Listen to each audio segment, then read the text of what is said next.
that time when Palo Alto told me the breaker switch for the hood was tripping every time they turn on the hood in the kitchen. So this switch,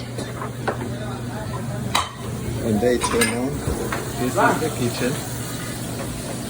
When they turn on this switch, the breaker switch tripped. So what I did, I looked at it. There's 3 panels. One panel on the top and the back. I follow the wires.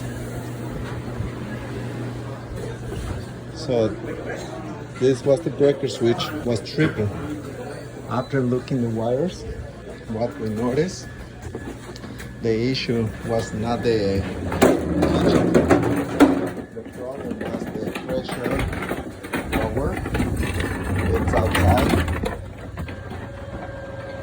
This motor was blown off. So I followed the wires, and inside on the ceiling was the relay contactor.